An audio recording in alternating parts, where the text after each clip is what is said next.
This news update is brought to you by... You got an upgrade for Christmas. If you're feeling lucky, you could win some money. Upgrade for Christmas. $200,000 in cash and prizes. With Lime, you could win some money. It's Lime's Christmas Lottery. 250 winners this Christmas, oh yeah. Sign up for upgrades to super fast broadband, Lime TV, e-billing, a data plan. Top up $15. Purchase a handset or text 4263 to enter. Upgrade for Christmas. It's Tuesday, December the 16th, 2014, and this is the Barbados Today Morning News Update. I'm Emmanuel Joseph. Thanks for joining us. We begin with news that Governor of the Central Bank of Barbados, Dr. Delisle Wirral, has sought to make a case for protecting the value of this country's currency. Addressing the opening of a three-day seminar on monetary policy for small, very open economies at the Grand Salle yesterday, Dr. Wirral says if the local dollar drops in value, it triggers inflation. The standard prescription of flexible exchange rates and interest rate policy geared to control inflation is problematic for the small open economy. If the local currency depreciates, it triggers inflation, irrespective of interest rate policy. What should the central bank do? Clearly, pursue policies to protect the value of the domestic currency. Taron's book provides the theoretical rationale. Central banks in emerging market economies have to hold foreign exchange reserves, irrespective of the exchange rate regime, in order to guard against instability and so that the public has confidence in economic policy. In the short term, foreign reserve accumulation drains from funds from the domestic banking system. In the longer term, inflows of foreign currency which are bought by the central bank will add to the pool of domestic liquidity. Domestic interest rates are determined by how large this domestic liquidity pool is relative to the local currency demand for credit by credit-worthy borrowers. Mopping up this excess by open market operations is best regarded as compensating banks for holding excess cash in domestic currency. There's been a swift and strong response to a regional task force report on the recent pullout of the Indian tour by the West Indies cricketers. The task force, which was commissioned by the West Indies Cricket Board, has placed blame for the fallout of the recent abandoned tour mainly on the shoulders of the WICB and the West Indies Players Association, but has also admonished players for acting in what it calls an irresponsible manner. But attorney for the players, Ralph Thorne QC, warned the board against any backlash on the players because of what he says was a flawed process and a flawed recommendation. There is recourse, and if I observe any kind of recrimination springing from a process and a report that is flawed, I would seek further recourse, whether it is by way of arbitration or whether it is by way of the court. Administrative law is not a mystery to me, and I would know precisely what to do. There's regional and international news after this short break. Hi, I'm Red Plastic Bag. Anyone who knows me knows I don't like cold.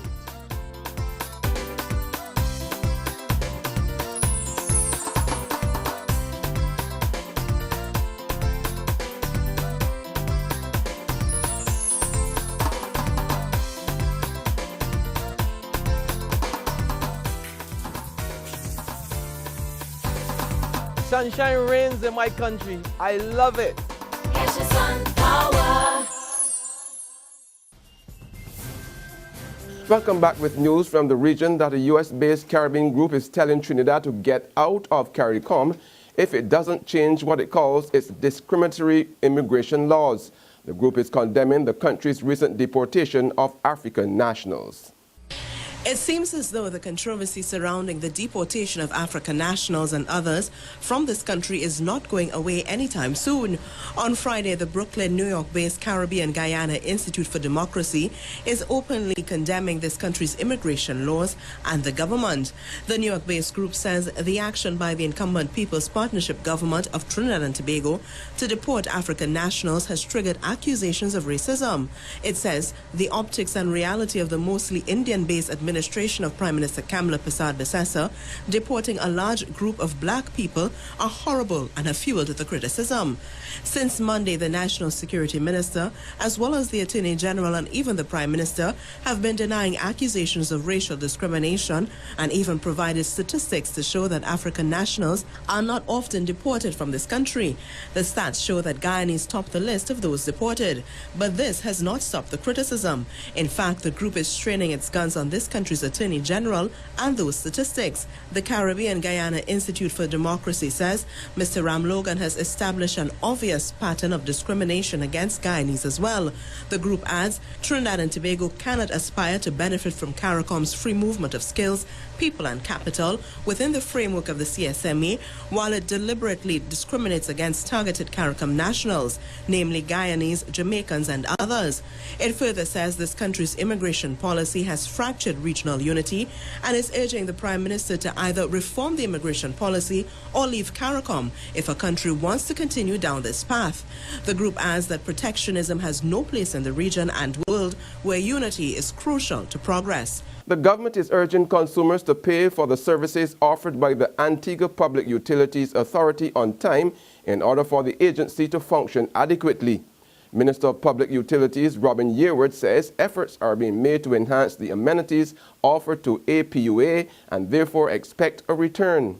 He also spoke of plans to further build up the human resource capacity at the company. We are employing that we provide a service and we expect the people to pay for the service. They've done it in the past and there's no problem about it.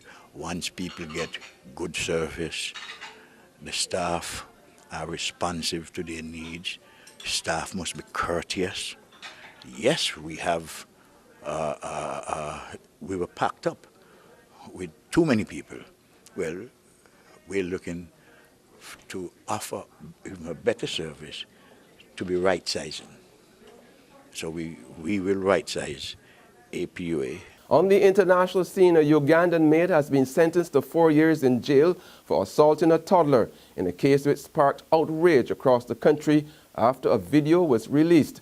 The 22-year-old woman was filmed beating, kicking and stamping on the 18-month-old child. On Friday, she told the court in Kampala the attack was revenge after she was beaten by the child's mother. The mother denied beating her.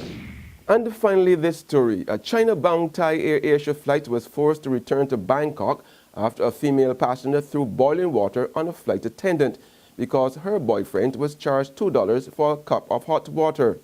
Shortly after the plane took off last Thursday evening from Bangkok for the eastern Chinese city of Nanjing, the boyfriend asked the flight attendant for boiling water for his girlfriend's instant noodles.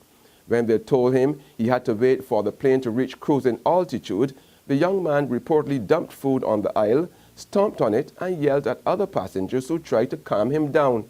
He was allegedly still fuming as a flight attendant of the budget airline brought a cup of hot water and charged him $2 for it.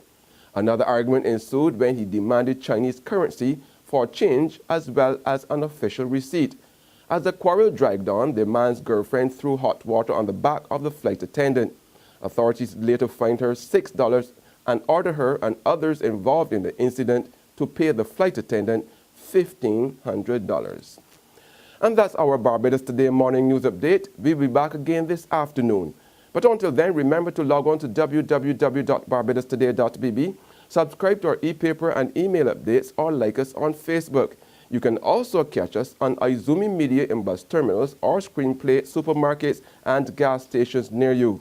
Also tune into Channel 101 on Lime TV to get all the latest news and sports. I'm Emmanuel Joseph. Have a fantastic day. This news update is brought to you by I won for me. to me. For me?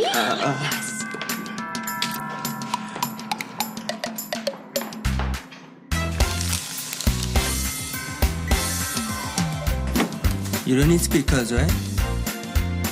Upgrade to win every week with Lime. Sign up for Lime TV or broadband or purchase an iPhone 6 or Samsung Note 4. Upgrade Christmas with Lime.